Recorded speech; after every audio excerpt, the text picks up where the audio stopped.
Hi friends, আমি রিন্টা আবার অনেক দিন পর একটা ভিডিও করছি। আর চলছে বাসন্তী পুজো। এবছর প্রথমবার নরেন্দ্রপুর রামকৃষ্ণ মিশনে বাসন্তী পুজো হচ্ছে। তো সেই বাসন্তী পুজো দেখতে চলে এসেছি নরেন্দ্রপুর রামকৃষ্ণ মিশনে। আর আমাকে এই শাড়িতে কেমন লাগছে অবশ্যই কমেন্ট করে জানিও।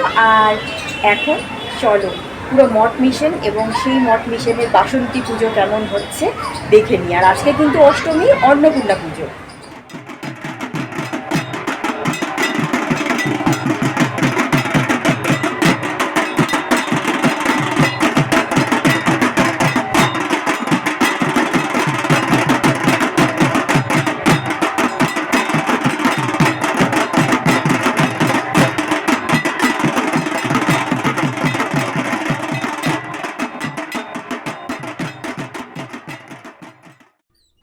নরেন্দ্রপুর রামকৃষ্ণ মিশন, যে প্রতিষ্ঠানটির নাম করলেই সবার আগে মনে আসে ওয়েস্ট বেঙ্গলের একটি নামকরা স্কুল, যেখান থেকে ওয়েস্ট বেঙ্গল বোর্ডের মাধ্যমিক এবং উচ্চ মাধ্যমিকের সেরা সেরা স্টুডেন্টরা পাশ করে বের হয়। হ্যাঁ, এই নরেন্দ্রপুর রামকৃষ্ণ মিশনেই চলছে বাসন্তী পুজো। আর সেই উপলক্ষেই বেশ কয়েক বছর পর আমি আবার নরেন্দ্রপুর রামকৃষ্ণ মিশনে গিয়েছিলাম।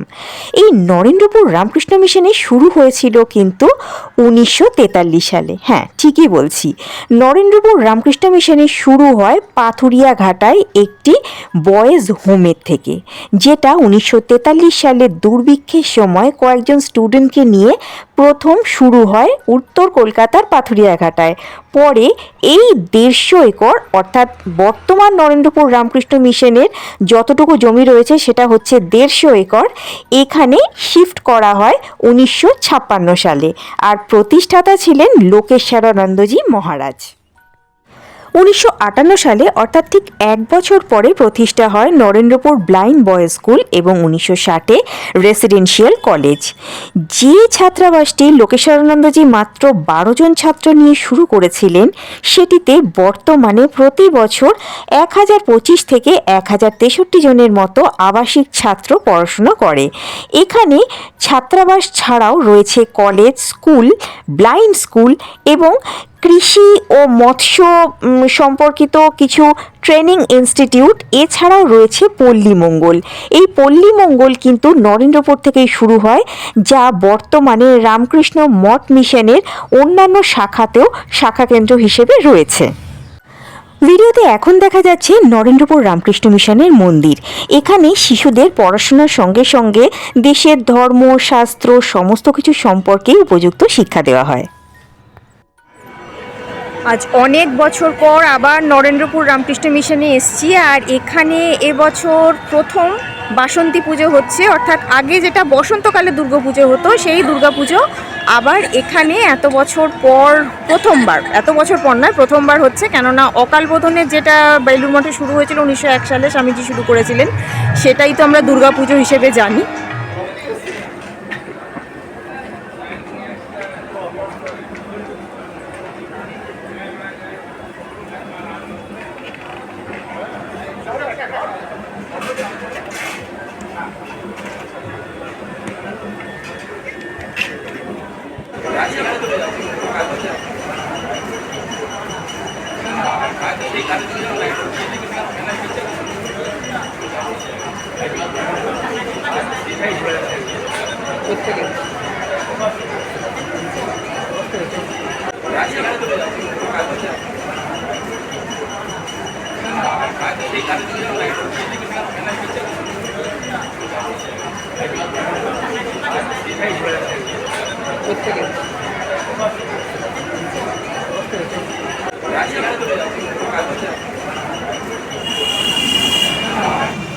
আমি এখন নরেন্দ্রপুর রামকৃষ্ণ মিশনের ভিতরে। আর এটা হচ্ছে মন্দির গেট থেকে ব্লাইন্ড স্কুলের গেটের দিকে যাওয়ার রাস্তাটা। চারিদিকে চাষ হয়ে রয়েছে। এখানকার একটু হিস্ট্রি সম্পর্কে বলা যাক তো 1956 সালে এটি প্রতিষ্ঠা হয়। প্রতিষ্ঠা করেন স্বামী লোকেশ্বরানন্দজি মহারাজ। মূলত একটি এডুকেশনাল ইনস্টিটিউট হিসেবে এটাকে প্রথম করা হয়েছিল। অ্যান্ড অবশ্যই গ্রামীণ উন্নতির, মানে এই অঞ্চলটা তখন একেবারেই গ্রাম ছিল, তো সেখানে ডেভেলপমেন্টের জন্যেই কিন্তু এই শাখা কেন্দ্রটি করা হয়েছিল। আর আমরা সবাই জানি যে নরেন্দ্রপুর রামকৃষ্ণ মিশন স্কুলটি এই স্কুলটা কত ভালো, এখান থেকে কত ভালো ভালো স্টুডেন্টরা বেরিয়েছে এবং আমাদের ওয়েস্ট বেঙ্গল বোর্ডে এই স্কুলের র্যাঙ্কিং প্রত্যেক বছর মাধ্যমিক উচ্চ মাধ্যমিকে কতটাই ভালো থাকে। এই হলো সেই ব্লাইন্ড বয়েজ একাডেমি, যেখানে অন্ধ ছাত্রদের জন্য পঠন পাঠনের সঙ্গে কারিগরি বিদ্যার সমস্ত কিছুরই ব্যবস্থা আছে। এমনকি এখানে রেসিডেন্সিয়াল অর্থাৎ ছাত্রাবাসে থেকেও তারা পড়াশুনো করতে পারে। কি সুন্দর একটা সূর্যমুখী ফুল ফুটে আছে। আর আশপাশে যে চাষের জমিটা দেখতে পাচ্ছ, এগুলো সবই কিন্তু মঠ মিশনের। এখানকার যা ফল সবজি হয় সব কিছু দিয়েই আবাসিকদের খাবার দাবার সবার ব্যবস্থা করা হয়। আর এবারে তো দুপুর হয়ে গেছে, ভোগের টাইম হয়ে গিয়েছিল, তো আমি টুকটুক করে চলে গেলাম যেখানে ভোগ দেওয়া হচ্ছে সেখানে। ভোগে ছিল খিচুড়ি, লাড্ডু আর চাটনি, এছাড়াও ভোগের অন্নপ্রসাদ। তো সব মিলিয়ে ভোগ প্রসাদ তো খুব ভালোই ছিল। এই দেখে নাও ভোগের প্রসাদের ছবি এবং কিভাবে সুন্দর একটা সিস্টেমেটিক্যালি বসিয়ে প্রসাদ দেওয়া হচ্ছে।